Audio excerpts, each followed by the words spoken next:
नीट paper फुटी विरोधात कोल्हापुरात काँग्रेसचा भव्य कॅन्डल मार्च, सतेज पाटलांचा सरकारवरती जोरदार हल्लाबोल.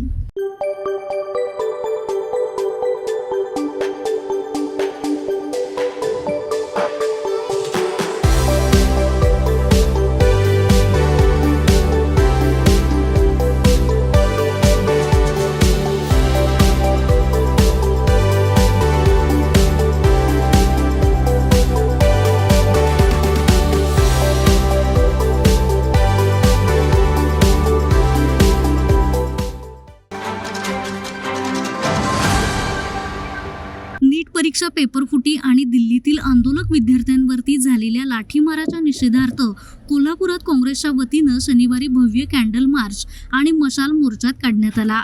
राजाराम हॉल गार्डन ते सायबर कॉलेज या मार्गावरती निघालेल्या या आंदोलनात हजारो विद्यार्थी, तरुण, तरुणी आणि नागरिक रस्त्यावरती उतरले होते.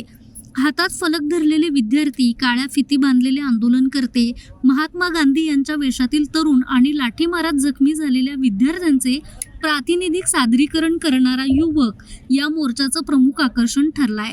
सरकारविरोधात जोरदार घोषणाबाजी करत आंदोलकांनी संपूर्ण परिसर ढवळून काढला. हातात मेणबत्त्या, मशाली आणि विविध मागण्यांचे फलक घेऊन महाविकास आघाडी आणि काँग्रेसच्या कार्यकर्त्यांनी तीव्र संताप व्यक्त केला.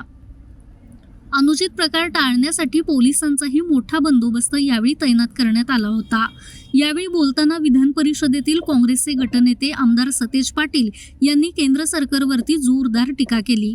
साठी योगदान दिलेलं आहे. या संदर्भातल्या पोस्ट व्हायरल केल्या जात आहेत आणि तुमचे योगदान कायम लक्षात ठेवलं जाईल. असं योगदान पहिल्या नीटला बसलेल्या 23 लाख लोकांना माहीत आहे, दुसऱ्या नीटला बसलेल्या 20 लाख विद्यार्थ्यांना माहीत आहे.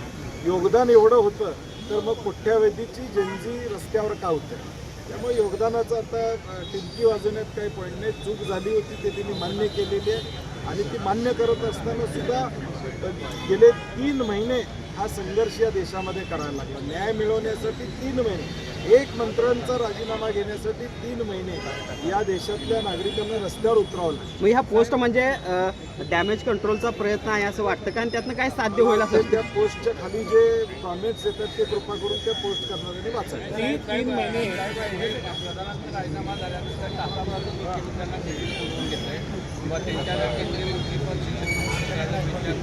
काय फरक पडेल का? एकनाथ शिंदेने देवेंद्र यांना बोलवले.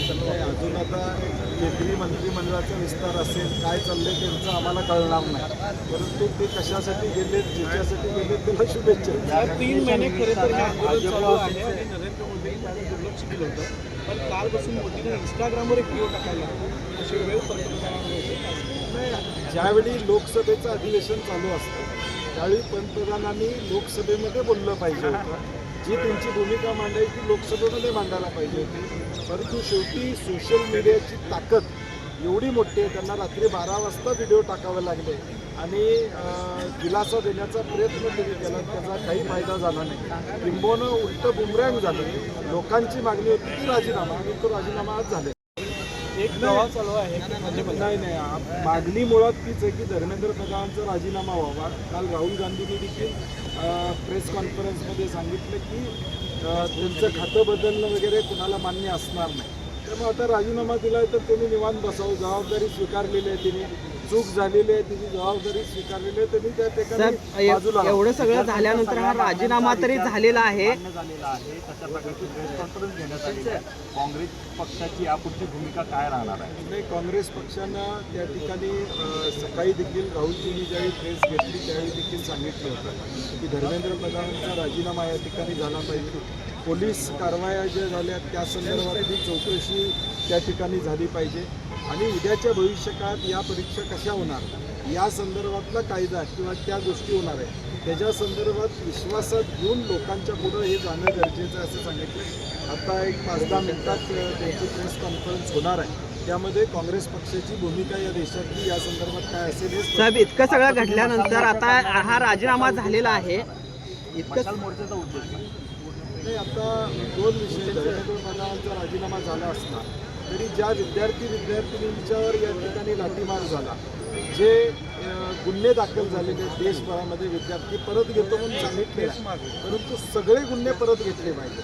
म्हणजे 20-21 FIR फक्त नाही तर देशातल्या कानाकोपऱ्यामध्ये अगदी काश्मीर टू कन्याकुमारी जे गुन्हे दाखल झालेत या आंदोलनात ते परत घ्यावेत अशी आमची मागणी. आणि आज आम्ही हा कॅन्डल मार्च करतोय तो हे अमुनाशपणे जे लाठी हल्ला झाला मुंबईमध्ये असेल, पुण्यामध्ये शांततेने झालं, दिल्लीमध्ये त्या ठिकाणी असेल, मुंबईमध्ये एका भगिनीला ज्या पद्धतीनं पोलिसांनी हाताळलं, हे विषय देखील उद्याच्या भविष्यकाळात त्याचा जाब हा सरकारनं दिला पाहिजे. सर, इतक्या गदारोळानंतर हा या कॅन्डल मोर्चामध्ये आमदार जयंत आसगावकर, शहराध्यक्ष प्रवीण केसरकर, आनंद माने, सूर्यकांत पाटील, बुद्धी हाळकर, तौफिक मुल्यांनी, देवश्री सतेज पाटील, जिल्हा मध्यवर्ती बँकेच्या संचालिका स्मिता गवळी, गटनेते इंद्रजित बोंद्रे, राहुल देसाई, सत्यजित जाधव, बाबासाहेब चौगुले, बयाजी शेळके, राधानगरी पंचायत समिती सभापती RY पाटील यांच्यासह आजी माजी नगरसेवक, युवक युवती, NSUIचे पदाधिकारी मोठ्या संख्येने उपस्थित होते.